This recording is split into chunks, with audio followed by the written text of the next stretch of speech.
Unit 1 Part 2. So first point is ARM register. ARM has 37 registers, all of which are 32-bit long. So ARM has 37 registers, all of which are 32 bits long. It consists of one dedicated program counter, one dedicated current program status register, 5 dedicated save program status register, and 30 general purpose register. Now the general purpose register hold either data or address, and they are identified with the letter R prefixed to the register number. For example, register 4 is given by label R4.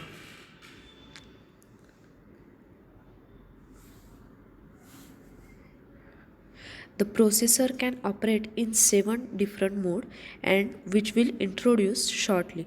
After that,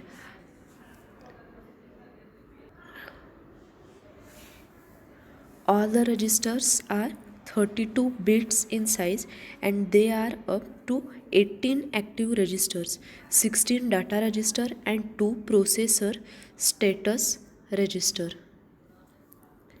The data register are visible to the programmer as R0 to R15. So this diagram shows that R0 to R15 registers, these are data registers. The ARM processor has 3 registers assigned to a particular task or special function, that is R13, R14 and R15. So R13 is traditionally used as a stack pointer and store the head of the stack in the current processor mode.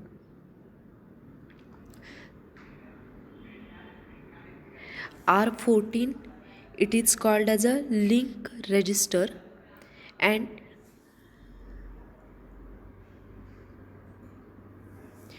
R14 is a link register, and it is where the core puts the return address whenever it calls a subroutine. And next is R15 register. It is a program counter, that is PC, and it contains the address of the next instruction to be fetched by the processor. So this figure shows the active registers available in the user mode and a protected mode normally used when executing applications.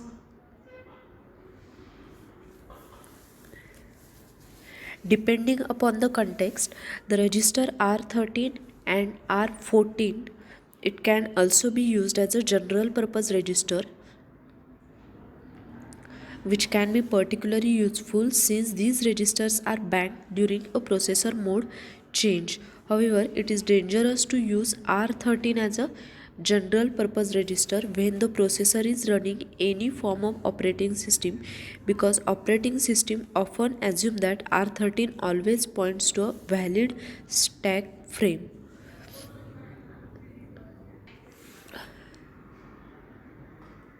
In ARM state, the registers from R0 to R13 are orthogonal, that is, any instruction that you can apply to R0, it can equally well apply to any of the other register. However, there are instructions that treat R14 and R15 in a special way.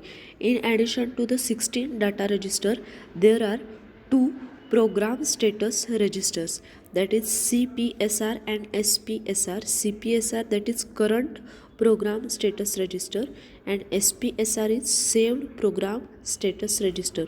The register file contain all the registers available to the programmer. Which registers are visible to the programmer depend upon the current mode of the processor. So the current processor mode governs which of several banks is accessible. Each mode can access a particular set of R0 to R12 registers, a particular R13, that is stack pointer, and R14 link register, and the program counter R15, the current program status register, that is CPSR. Privilege mode except system can also access a particular SPSR, that is saved program status register. Then bank registers. Out of the 32 registers, 20 registers are hidden from a program at different times. These registers are called bank registers and are identified by shading, and it is these registers are called bank registers. So they are available only when the processor is in particular mode. For example, abort mode has bank register R13, 14, SPSR abort. Bank registers of particular mode are denoted by underline postfix to mode or underline mode. So when the bit capital T is 1, then the processor is in thumb state. To change the state, the core executes a specialized branch instruction, and when T is equal to 0, then processor is in ARM state. When T is 1, it is in thumb state, and when T is 0, then processor is in ARM state and it executes ARM instruction. So there are two interrupt request levels available on ARM processor core: interrupt request, that is IRQ, and fast interrupt request, that is FIQ. Now in the 15 registers, the R13 register acts as a stack pointer, R14 link, and R15 program count register, which is already seen. Now R13 is a stack pointer and it is used to store the address of the stack top. R13 is used by push and pop instruction in T variants and by the SRS and RFE instructions from ARMv6. Now next is R14. It is link register and it holds the address of next instruction after a branch and link instruction. It is also used for return address information on entry to exception modes. At all other time, R13 can be used as a general purpose register. Next, R15. It is a program counter. It is used in most instructions as a pointer to the instruction which is two instructions after the instruction being executed. The remaining 13 registers have no special hardware purpose. So these are the ARM registers in user mode.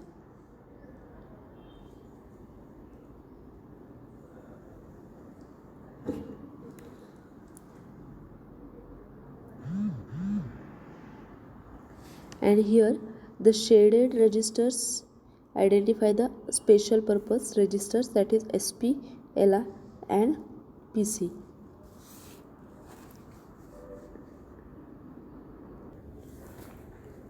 Next is the processor can operate in 7 different modes. All registers are 32 bits in size. There are up to 18 active registers, 16 data registers and 2 processor status registers. The data registers are visible to the programmer as R0 to R15. So R0 to R15 are data registers which is visible to programmer. Depending upon the context, the register R13 and R14 can also be used as a general purpose, which can be particularly useful since these registers are banked during a processor mode change. In ARM state register, R0 to R13 are orthogonal. Any instruction that can apply to R0 we can equally well apply to any other registers. So there are the instructions that treat R14 and R15 in a special way. In addition to 16 registers, there are two program status registers, that is CPSR and SPSR, current program status register and saved program status register. So next is current program status register, that is CPSR.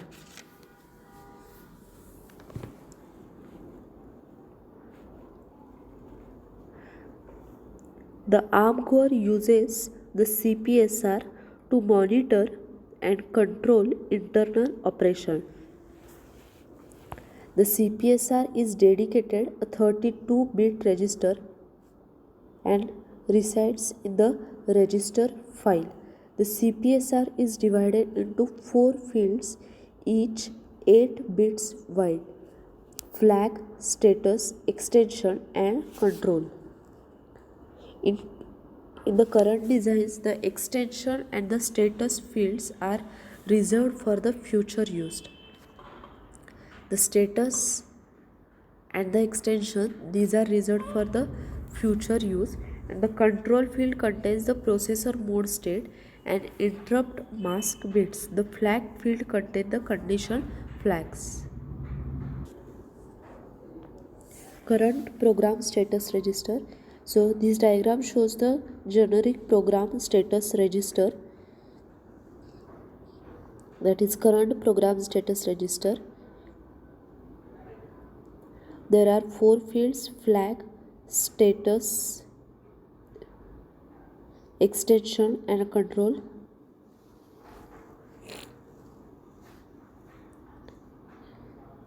In that, control field contain the processor mode state and interrupt mask bits. The flag field contain the condition flags. The flag field contain condition flag, and control field contain three modes, that is interrupt, thumb, and processor.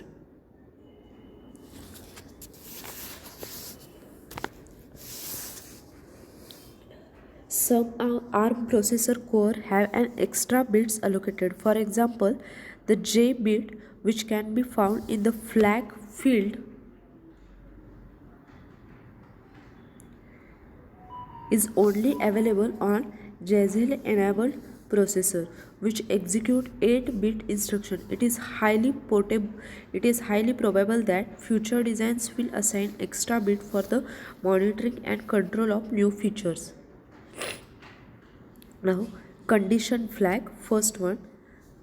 The condition flag are updated by the comparison and the result of ALU operation that specify the S instruction suffix. For example, if the SUBS, that is subtract instruction, results in a register value of 0, then Z flag in the CPSR is set.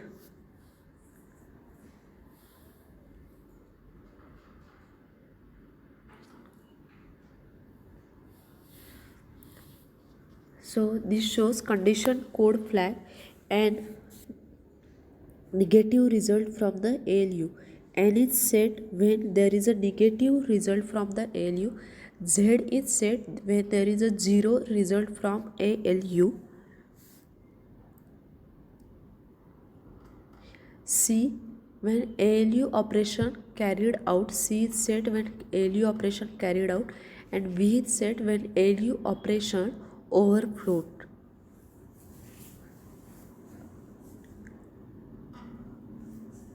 And Q is set when the result causes an overflow and or saturation.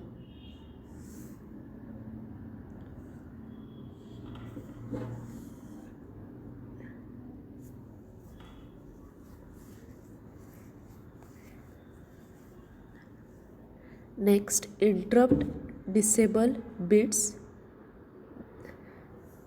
which is in control flag, which is in control field. Interrupt disable, it consists of two IF. I is set when it disable the IRQ, and F is set when it disable the FIQ, that is interrupt. IRQ is interrupt request and FIQ is fast interrupt request. Now T bit is set when processor is in ARM state, then T is 0, and when processor is in thumb state, then T is 1. Then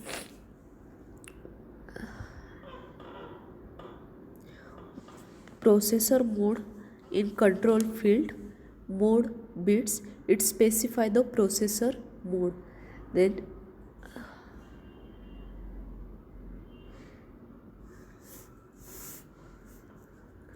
J bit. When J is 1, the processor is in Jazelle state.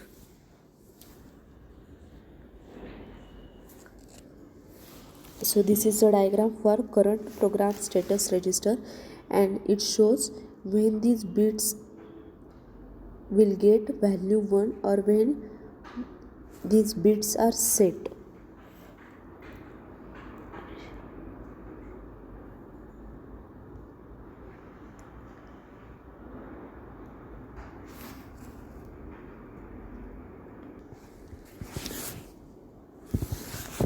SPSR, this diagram is for CPSR. Next, SPSR, that is saved program status register. It is used to store the current value of the CPSR when an exception is taken so that it can be restored after handling the exception. Each exception handling mode can access its own SPSR.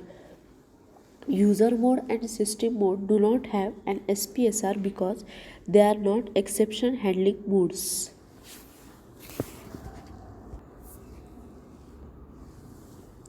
The execution state bits.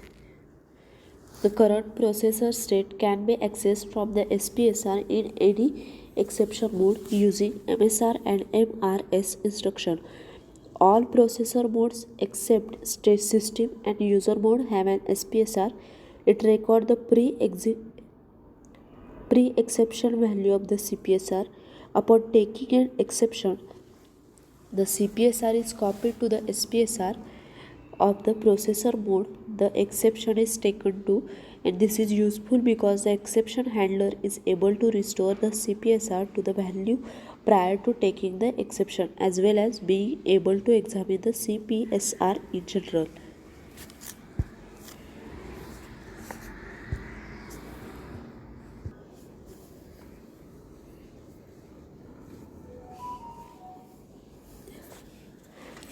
So program counter is R15 register.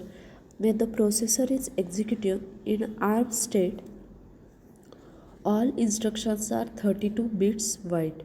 All instructions must be a word aligned. Therefore, the PC value is stored in the bits 31:2 with the bits 1:0 undefined, as the instruction cannot be half-word or byte aligned. When the processor is executing in the thumb state, then all instructions are 16-bit wide. When it is in ARM state, then instructions are 32, and when it is in thumb state, then the instructions are 16 bits wide. All instructions must be half-word aligned. Therefore, the PC, that is program counter value, is stored in the bits 31:1 with the bit 0 undefined, as instruction cannot be a byte aligned. When the processor is executing in Jazelle state, that is J is equal to 1, then all instructions are 8-bit wide. Then processor perform a word access to read 4 instructions at once.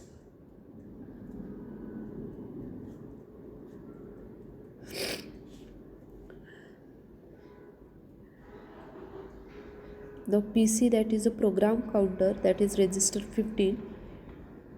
Any instruction with PC as its destination register is a program branch. LR, that is link register R14. It saves a copy of PC when executing the BL instruction, that is subroutine call, or when jumping to an exception or interrupt routine. It is copied back to PC on the return from those routines. And SP, that is stack pointer register 13. There is no stack in the ARM architecture. Even so, R13 is usually reserved as a pointer for the program managed stack. CPSR, current program status register, it holds the visible status register. SPSR, saved program status register, it holds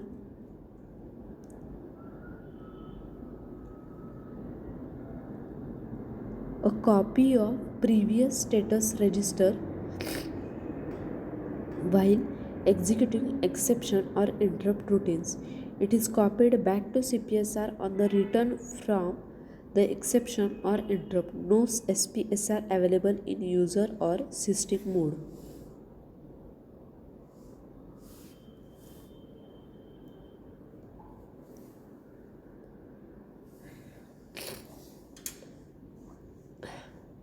Next is programmer's model.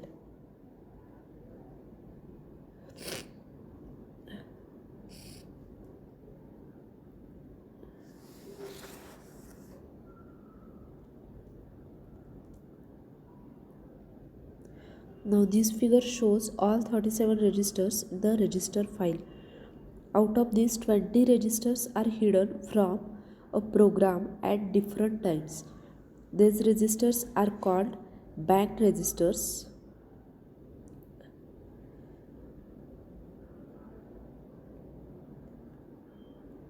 They are available only when the processor is in a particular mode.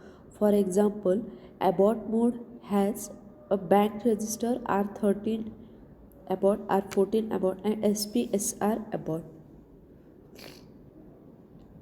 Bank registers of particular mode are denoted by an underline character postfixed to the mode or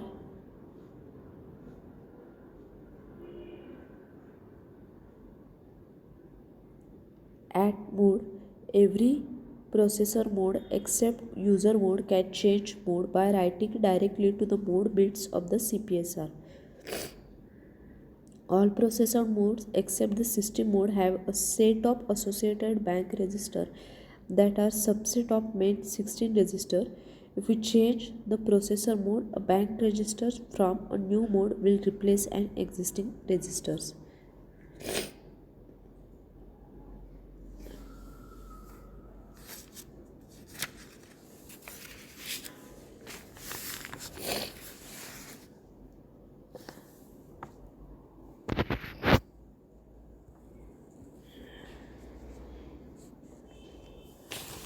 For example, when the processor is in interrupt request mode, then the instructions execute still access the registers named R13 and R14. When processor is in interrupt request mode, then instruction execute access the registers R13 and R14. However, these registers are banked registers R13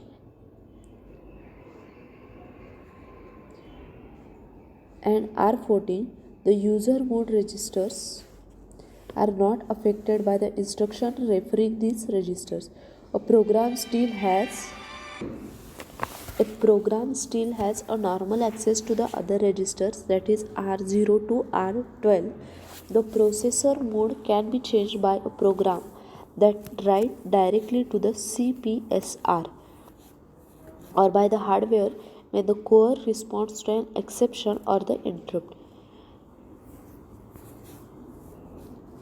Another important feature to note is that CPSR is not copied into SPSR when a mode change is forced due to a program writing directly to CPSR. The saving of the CPSR only occurs when an exception or interrupt is raised. The saving of CPSR only occurs when an exception or the interrupt is raised. Now this figure shows that the current active processor mode occupies the 5 least significant bits of CPSR. When power is applied to the core, it starts in the supervisor mode.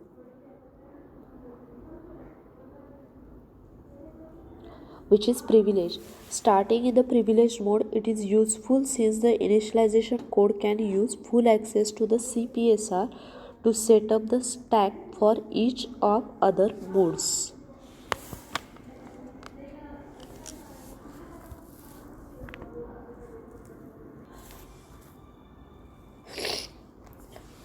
Next is processor modes. The processor mode determines which register are active and the access right to the CPSR register itself. Each processor mode is either privileged or not privileged. A privileged mode allows full read-write access to the CPSR. Conversely, a non-privileged mode only allows the read access to the control field in the CPSR but still allows the read-write access to the condition flag.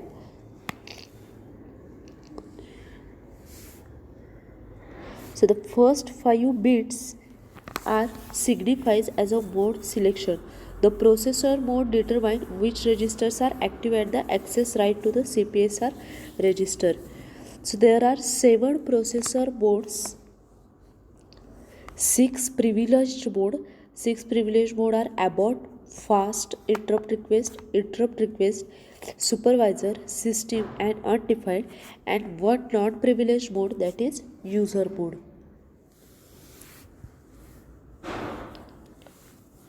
The processor enter abort mode when there is a failed attempt to access memory. The fast interrupt request and the interrupt request mode correspond to the two interrupt level available on the ARM processor. Next, supervisor mode. It is a mode that the processor is in after reset and is generally the mode that an operating system kernel operates in. System mode. It is a special version of user mode that allows full read-write access to the CPSR. Undefined mode. It is used when the processor encounters an instruction that is undefined or not supported by the implementation. And the last is user mode.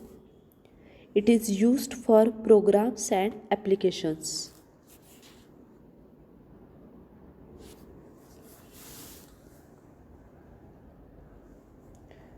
So there are 7 modes.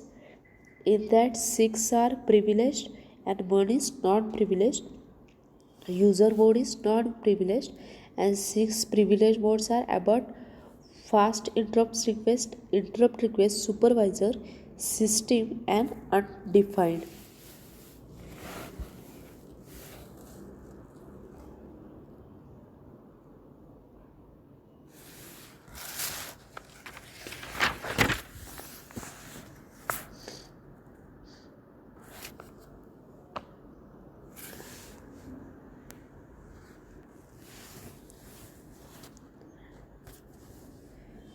Next is exception handling. Now when an exception occurs, the ARM, it copies the CPSR into SPSR. It sets appropriate CPSR bits, change to ARM state, change to execution mode, and disable interrupts if appropriate. It stores the return address in LR, that is link register mode. It sets PC to a vector address. To return, exception handler needs restore CPSR from SPSR mode and restore PC from the LR mode. This can only be done in an ARM state, that is when T is equal to 0.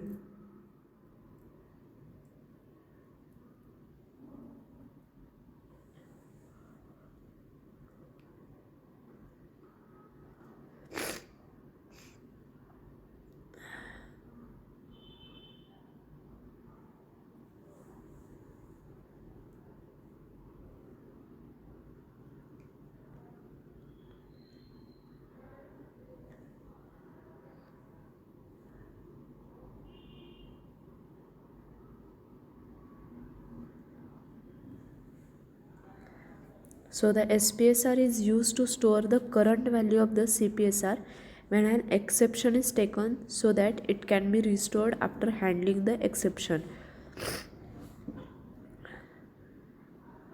So each exception handling mode can access its own SPSR. The user mode and system mode do not have SPSR because they are not exception handling modes.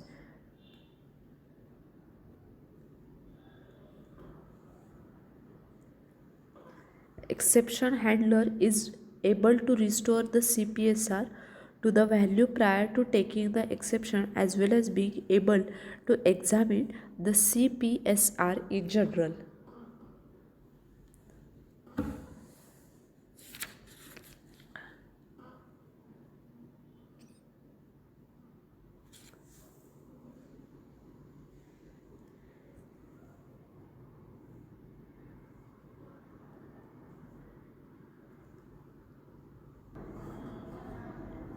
Next, ARM7 data flow model.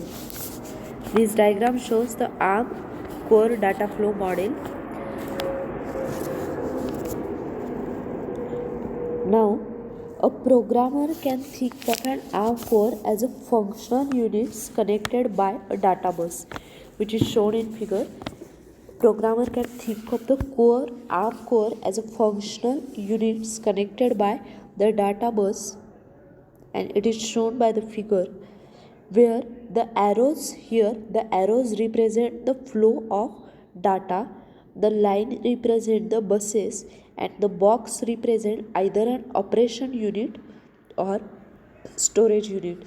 Once again I will tell, the arrows represent the flow of data, the lines represent buses, and the box represent either an operation unit or a storage area. Now this figure shows not only the flow of data but also the abstract component that make up an ARM core. Data enters the processor core. Data enters the processor core through the data bus. The data may be an instruction to execute or a data atom. Now this figure shows a von Neumann implementation of ARM. This figure shows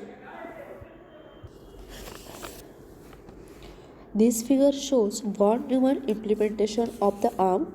The data atoms and the instructions share the same bus. Here the data atom and the instructions share the same bus. In contrast, the Harvard implementation of the ARM uses two different buses. The instruction decoder translates the instruction before they are executed.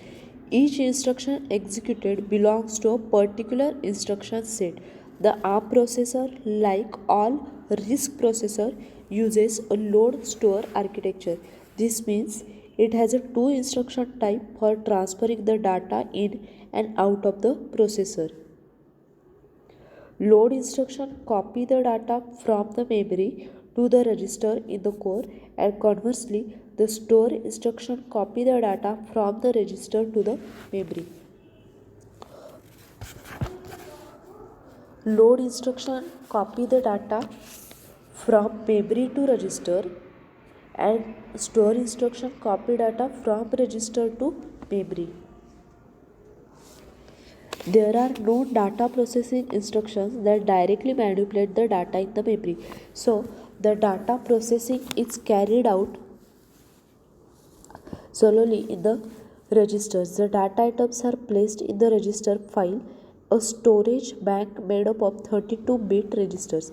Since ARM core is a 32-bit processor, most instructions treat the registers as holding sign or unsigned 32-bit values.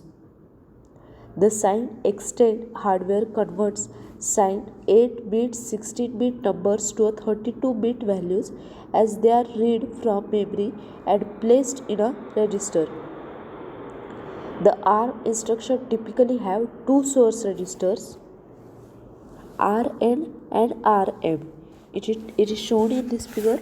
It has a two source register, that is RN and RM, and a single result or the destination register, that is RD. The source operands are read from the register file using the internal buses A and B respectively.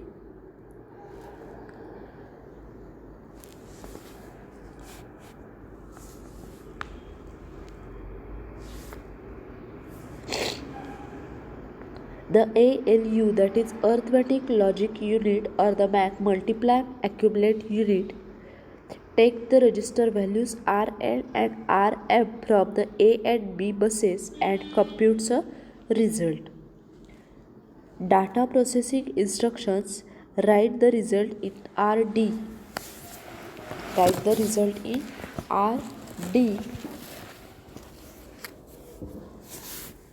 Directly to the register file.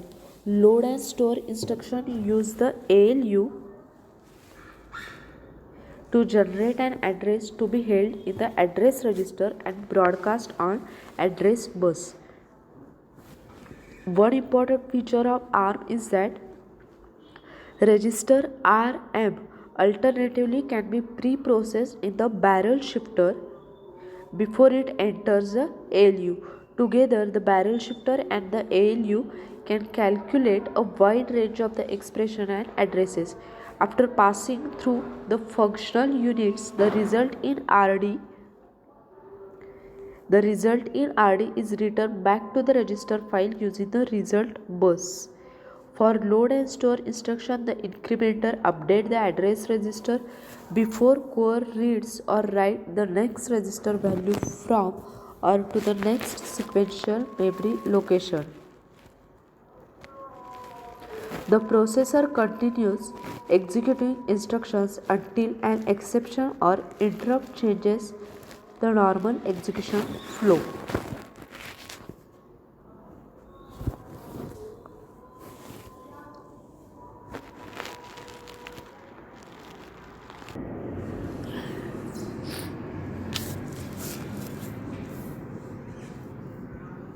Next is RISC design philosophy.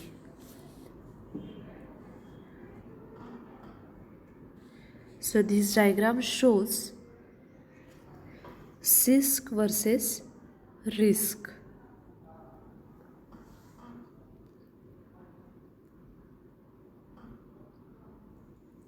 The ARM core uses a RISC architecture. RISC is a design philosophy which is aimed at delivering a simple but powerful instructions that execute within a single cycle at a high clock speed. The RISC philosophy concentrates on reducing the complexity of instructions performed by the hardware because it is easier to provide a greater flexibility and intelligence in a software rather than hardware. As a result, a RISC design places a greater demand on the compiler. In contrast, the traditional complex instruction set, that is CISC, relies more on hardware for instruction functionality, and consequently the CISC instructions are more complicated. So this figure shows these major differences. The RISC philosophy is implemented with 4 major design rules. So first is instruction, pipeline, register and load store architecture.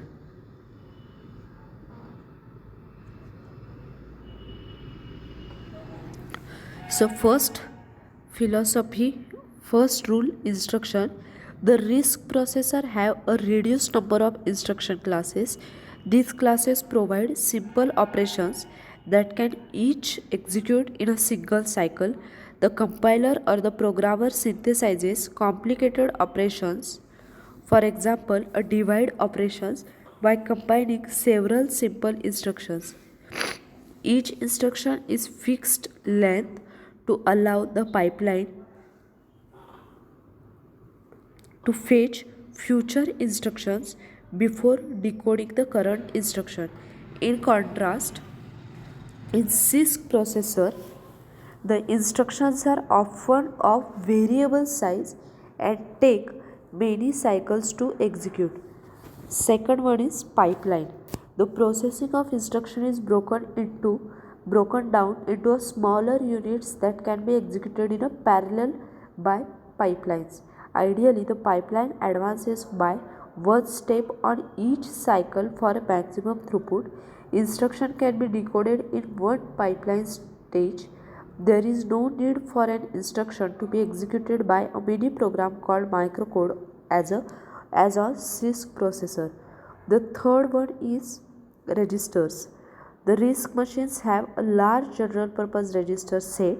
Any register that can contain either data or an address register acts as a fast local memory store for all data processing operations. In contrast, CISC processors have dedicated registers for specific purpose. And the fourth one is load store architecture. The processor operates on data held in registers. Separate load and store instruction transfer data between the register bank and external memory. The memory access are costly, so separating memory access from data processing provides an advantage because we can use the data item held in the register bank multiple times without needing multiple memory access. So in contrast, the CISC design, the data processing operation can act on memory directly. These design rules allow a RISC processor to be simpler and thus the core can operate at higher clock frequency. In contrast, the traditional CISC processors are more complex and operate at lower clock frequencies. Over the course of 2 decades, the distinction between RISC and CISC has blurred as CISC processors have implemented more RISC concepts.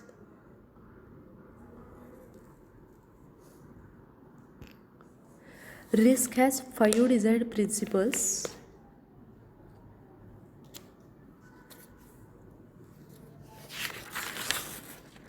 Simple instruction.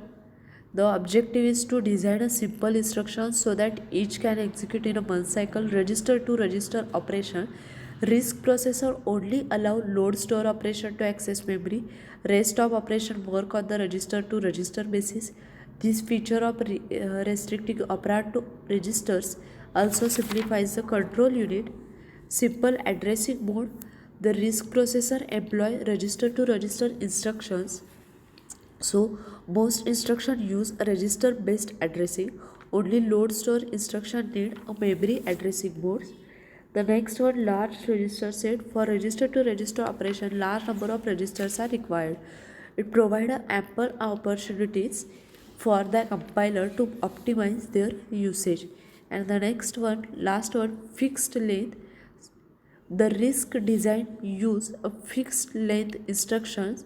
Variable length instruction cause implementation and execution is inefficient. The boundaries of various fields in an instruction such as opcode and source operands are fixed. This allows efficient decoding and scheduling of instructions.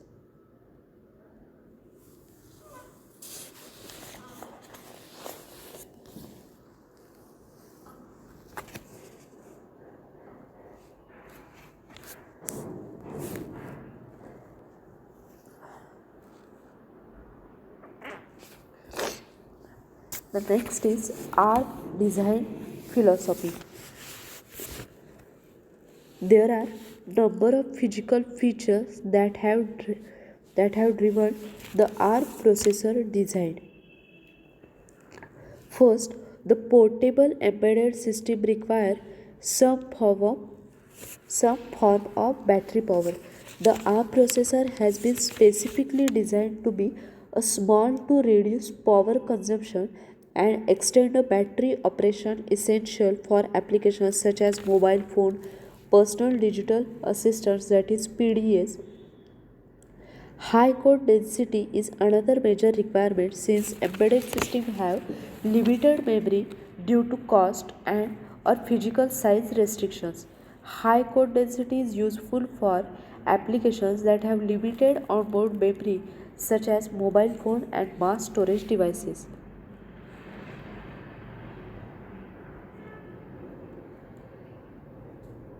In addition to that, embedded systems are price sensitive and use low and low cost memory devices. For high volume applications like digital cameras, every cent has to be accounted for in the design. The ability to use low cost memory devices product sustainable savings. Another important requirement is to reduce the area of the die taken up by the embedded processor. For a single chip solution, the smaller the area used by the embedded processor, the more available space for the specialized peripherals.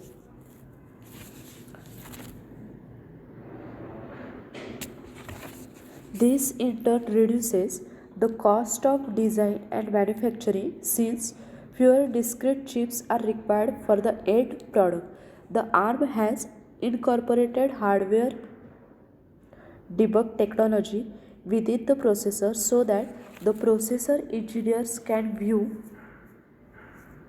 what is happening while the processor is executing code. With greater visibility, software engineers can resolve issue faster, which has a direct effect on the time to market and reduces overall development cost. The ARM core is not a pure RISC architecture because of the constraints of its primary application, the embedded system. In some sense, the strength of the ARM core is that it does not take the RISC concept too far. In today's system, the key is not a raw processor speed but total effective system performance and power consumptions. Thank you.